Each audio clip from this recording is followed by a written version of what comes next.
नमस्कार। Ninth class. आज हम अपना अगला चैप्टर शुरू करेंगे, संविधान निर्माण, जिसकी मैंने आज आपको पीडीएफ भी कल भेजी थी और उसकी यूट्यूब की एक वीडियो भी मैंने भेजी थी, वो आपने सुनी होगी। आज हम ये पाठ शुरू करेंगे, संविधान निर्माण। इससे पहले हम ये देखेंगे कि होता क्या है संविधान, किसे कहते हैं संविधान।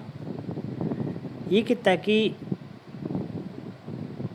कोई भी शासन प्रणाली है, खासकर लोकतंत्र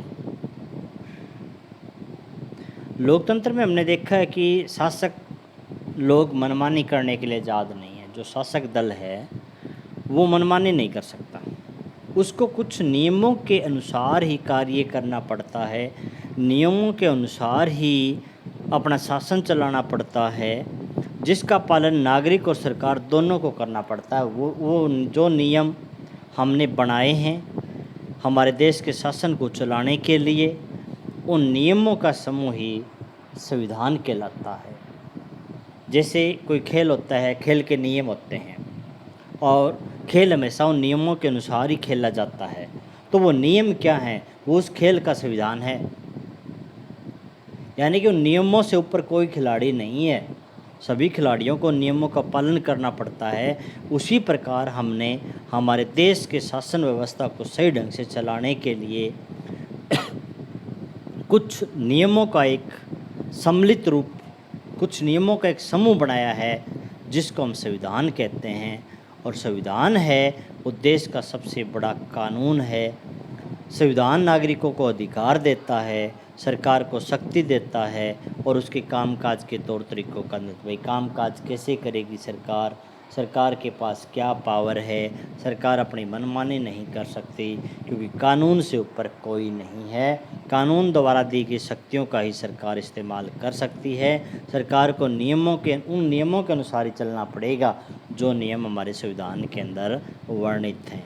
इस प्रकार हम कह सकते हैं कि संविधान एक नियमों का सम्मिलित रूप है, जिसमें कई नियम दे रखे हैं। उन नियमों के अनुसार ही हमारे देश का शासन चलता है। इस अध्याय में हम लोकतंत्र के संवैधानिक स्वरूप पर कुछ बुनियादी सवाल उठाएंगे। हमें संविधान की ज़रूरत क्यों होती है, संविधान बनते कैसे हैं, कौन बनाता है, कैसे बनाता है। तो किसी भी लोकतांत्रिक देश के संविधान को आकार देने वाले मूल्य कौन कौन से हैं। एक बार संविधान बन जाने के बाद क्या उसके अंदर हम बदलाव कर सकते हैं या नहीं कर सकते, कैसे बदलाव कर सकते हैं, नियमों को क्या चेंज किया जा सकता है या नहीं किया जा सकता, ये सवाल हमारे दिमाग में है कि संविधान की ज़रूरत क्यों है, कैसे बना, किसने बनाया, इसके अंदर जो नियम है उनको हम क्या बदल सकते हैं या नहीं बदल सकते। हाल ही के दिनों में संविधान बनाने का एक उदाहरण दक्षिण अफ्रीका का है। वहाँ क्या हुआ और दक्षिण अफ्रीका लोगों ने किस तरह अपने संविधान निर्माण के काम को अंजाम दिया, हम इस अध्याय की शुरुआत में इसी अनुभव पर गौर करेंगे। इसके बाद हम हमारे संविधान के निर्माण और उसके पीछे मौलिक विचार, मूल्यों की चर्चा करेंगे और देखेंगे कि हम किस तरह नागरिकों के जीवन और सरकार के अच्छे कामकाज के लिए एक बढ़िया ढांचा उपलब्ध कराते हैं। दक्षिणी अफ्रीका में लोकतांत्रिक संविधान। मैंने गोरों के प्रभुत्व के खिलाफ संघर्ष किया है और मैंने ही असवेतों के प्रभुत्व का विरोध किया है। मैंने एक ऐसे लोकतांत्रिक और स्वतंत्र समाज की कामना की है जिसमें सभी लोग मिलजुल कर रहें, सबको समान अवसर मिलें और मैं इसी आदर्श के लिए जीवित रहता हूँ और इसे पाना चाहता हूँ। अगर ज़रूरत पड़ी तो इस आदर्श के लिए मैं जान देने के लिए भी तैयार हूँ। ये बात दक्षिण अफ्रीका के नेल्सन मंडेला की कथन है, जिन पर दक्षिण अफ्रीका के गोरों की सरकार ने देशद्रोह का मुकदमा चलाया और उन्हें 7 अन्य नेताओं को 1964 में देश में रंग भेद से चलने वाली शासन व्यवस्था का विरोध करने के लिए आजीवन कारावास की सज़ा दी। कहते हैं कि दक्षिण अफ्रीका में क्या था, गोरे लोगों की सरकार थी और गोरे लोग अश्वेत लोगों के साथ भेदभाव करते थे। अश्वेत लोगों को कोई अधिकार नहीं था। इसलिए नेल्सन मंडेला ने गोरे लोगों की सरकार के खिलाफ आवाज़ उठाई भी जो अश्वेत लोग हैं उनको भी बराबर का अधिकार मिलना चाहिए। इसके लिए फिर गोरे लोगों की सरकारों ने उनके ऊपर देशद्रोह का मुकदमा चलाकर उनको आजीवन कारावास की सज़ा सुनाई। अगले 28 वर्षों तक उन्हें दक्षिण अफ्रीका की सबसे भयानक जेल रोबेन द्वीप में कैद रखा गया। रंग भेद के खिलाफ संघर्ष। नस्ल भेद नस्ली भेदभाव पर आधारित उस व्यवस्था का नाम है जो दक्षिण अफ्रीका में विशिष्ट तौर पर चलाई गई। दक्षिण अफ्रीका की यह व्यवस्था यूरोप के गोरे लोगों ने लादी थी और 17वीं और 18वीं शताब्दी में व्यापार करने आई यूरोप की कंपनियों ने दक्षिण अफ्रीका को भी उसी तरह के हथियार और ज़ोर ज़बरदस्ती से गुलाम बनाया जैसे उन्होंने भारत को बनाया था। पर भारत से उल्ट काफ़ी बड़ी संख्या में गोरे लोग दक्षिण अफ्रीका में ही बस गए और उन्होंने स्थानीय शासन को अपने हाथों में ले लिया। रंग भेद की राजनीति ने लोगों को उनकी चमड़ी के रंग के आधार पर बांट दिया और दक्षिण अफ्रीका के स्थानीय लोगों की चमड़ी का रंग काला था। आबादी में उनका हिस्सा 3/4 था और उन्हें अश्वेत कहा जाता था। श्वेत व अश्वेतों के अलावा वहाँ मिश्रित नस्ल जिसे रंगीन चमड़ी वाला भी कहा जाता था और भारत से गए लोग भी थे। गोरे शासक गोरों के अलावा शेष सबका छोटा और नीचा मानते थे। इन्हें वोट डालने का भी अधिकार नहीं था अश्वेत लोगों को। रंग भेद की शासकीय नीति अश्वेतों के लिए खास तौर पर दमनकारी थी। उन्हें गोरों की बस्तियों में रहने की इजाज़त नहीं थी। परमिट होने पर भी वे वहाँ जाकर काम कर सकते थे। रेलगाड़ी, बस, taxi, hotel, hospital, school, college, पुस्तकालय, तरणताल, सार्वजनिक शौचालय तक गोरे तक काले लोगों के लिए एकदम अलग अलग इंजाम होते थे। इसे अलग अलग करने का इंजाम कहा जाता है। काले लोग गोरे के लिए आरक्षित जगह तो क्या उनके गिरजाघर तक में वो नहीं जा सकते थे। अश्वेतों को संगठन बनाने और अपने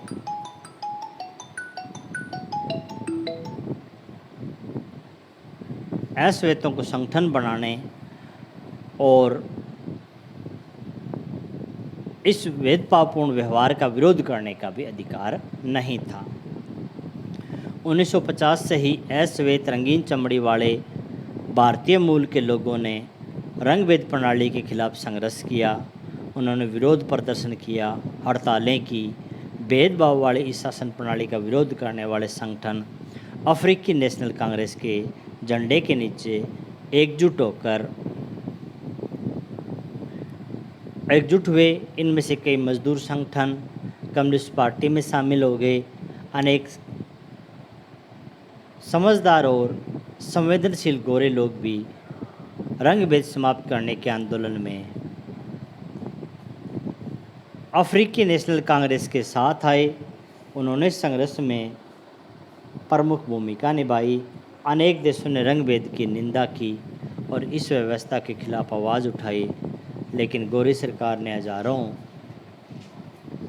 अश्वेत व रंगीन चमड़ी वाले लोगों की हत्या और दमन करते हुए अपना शासन वहाँ पर जारी रखा। उसके बाद आगे एक नए संविधान की ओर। रंग भेद के खिलाफ जब संघर्ष और विरोध बढ़ता गया तो सरकार को ये एहसास हुआ कि अब वो ज़ोर ज़बरदस्ती से अश्वेतों पर अपना राज नहीं कायम रख सकते। इसलिए गोरी सरकार ने अपनी नीतियों में बदलाव किया, भेदभाव वाले कानूनों को वापस लिया, राजनीतिक दलों पर प्रतिबंध और मीडिया पर लगी पाबंदियां हटा दी। 28 साल बाद जेल कैद रखने के बाद नेल्सन मंडेला को आज़ाद कर दिया गया। आखिरकार 26 अप्रैल 1994 की मध्य रात्रि को दक्षिण अफ्रीका गणराज्य का एक नया झंडा लहराया और यह दुनिया का एक नया लोकतांत्रिक देश बना। रंग भेद वाली शासन व्यवस्था समाप्त हुई। सभी नस्ल के लोगों को मिलीजुली सरकार का एक गठन हुआ। यह सब कैसे हुआ? आइए इस असाधारण बदलाव के बाद नए दक्षिण अफ्रीका के पहले राष्ट्रपति नेल्सन मंडेला के मुंह से कुछ बातें जानें। नेल्सन मंडेला ने कहा कि ऐतिहासिक रूप से एक दूसरे के दुश्मन रहे दो समूह रंग भेद वाले शासन की जगह शांतिपूर्ण ढंग से लोकतांत्रिक व्यवस्था अपनाने पर सहमत हो गए, क्योंकि दोनों ही एक दूसरे की बलसनमनसाहत पर भरोसा था, क्योंकि दोनों को भी एक दूसरे की बातों पर एक दूसरे पर भरोसा था, वो उसे मानने को तैयार थे। मेरी कामना है कि दक्षिण अफ्रीकी लोग कभी भी अच्छाई पर विश्वास करना न छोड़े और इस बात में आस्था रखें कि मनुष्य जाति पर विश्वास करना ही हमारे लोकतंत्र का आधार है। नए लोकतांत्रिक दक्षिण अफ्रीका के उदय के साथ ही असवैध नेताओं ने असमय समाज से आग्रह किया कि सत्ता में रहते हुए गोरे लोगों ने जो जुल्म किए हैं वो भूल जाएं और गोरों को माफ़ करें। उन्होंने कहा कि आइए अब सभी नस्लों तथा स्त्री पुरुष की समानता, लोकतांत्रिक मूल्य, सामाजिक न्याय और मानवाधिकारों पर आधारित नए दक्षिण अफ्रीका के निर्माण करें। एक पार्टी ने दमन और निरसन हत्या के जोर पर शासन किया, दूसरी पार्टी ने आज़ादी की लड़ाई की अगुवाई की। नए संविधान के निर्माण के लिए दोनों ही पार्टियां साथ साथ बैठी।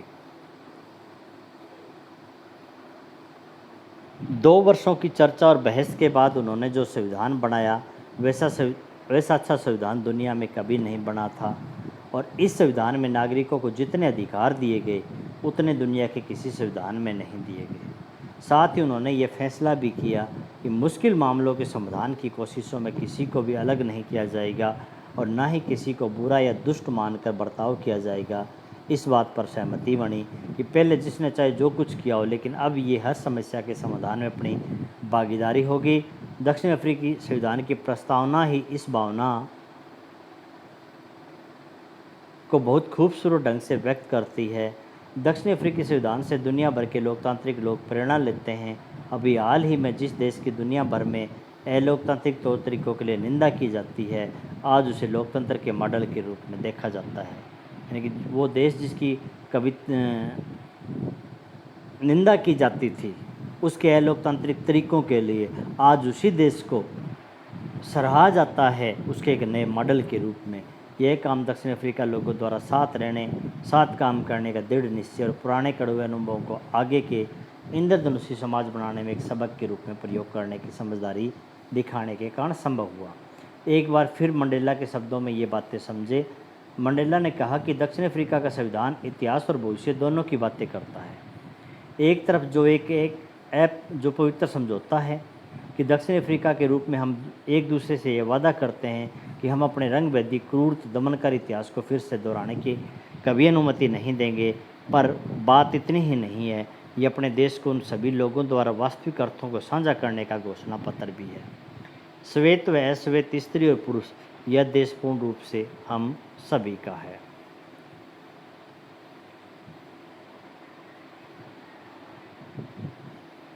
तो आज हम इतना ही करेंगे। हमें संविधान की ज़रूरत ये हम कल पढ़ेंगे, और लिखने का काम आपका, जो नेल्सन मंडेला ने जो अंत में जो भाषण की बातें दी है, इसमें नेल्सन मंडेला के द्वारा कहे गए शब्द हैं, ये आपके राइटिंग का काम है। यहाँ तक आप राइटिंग का काम करोगे।